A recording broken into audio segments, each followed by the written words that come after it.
ഏകീകൃത കുർബാന നടപ്പാക്കുന്ന കാര്യത്തിൽ വൈദികരും വിശ്വാസികളും ബിഷപ്പുമാരും ധാരണയിലെത്തിയതോടെ സീറോ മലബാർ സഭ നേരിട്ട കടുത്ത പ്രതിസന്ധി അയഞ്ഞു.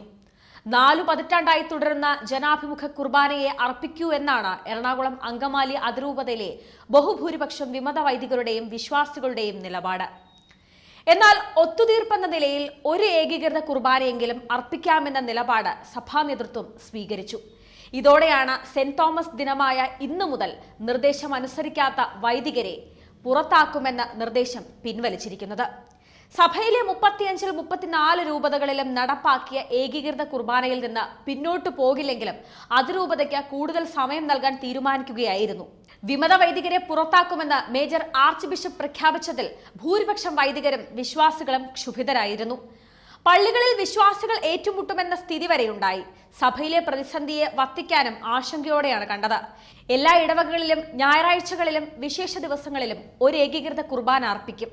ഒരു ഏകീകൃത കുർബാന അർപ്പിക്കുന്ന പള്ളികളിൽ ജനാഭിമുഖ കുർബാന അനുവദിക്കും. കുർബാനയിൽ മാറ്റം വരുത്തുന്നതിന് മുൻപ് അതിരൂപതയിലെ കാനോനിക സമിതികളുമായി ചർച്ച നടക്കും.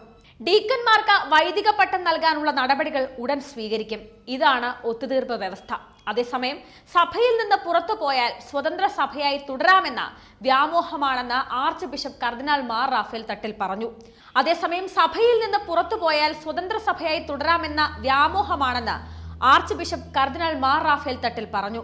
അതുപോലെ ഏകീകൃത കുർബാന അർപ്പിക്കാത്തതിന് വൈദികർക്കെതിരെ നടപടികൾ സ്വീകരിച്ചാൽ ധാരണയിൽ നിന്ന് അതിരൂപത പിന്മാറുമെന്ന് വിമത നേതാവ് ഫാദർ സെബാസ്റ്റ്യൻ തളിയൻ പറഞ്ഞു. ഡീക്കന്മാർക്ക് വൈദിക പട്ടം നൽകുന്നതിൽ ഓഗസ്റ്റിൽ തീരുമാനമായില്ലെങ്കിൽ ഒരു പള്ളിയിലും ഏകീകൃത കുർബാന ചൊല്ലിക്കില്ലെന്നും അദ്ദേഹം വെളിപ്പെടുത്തി.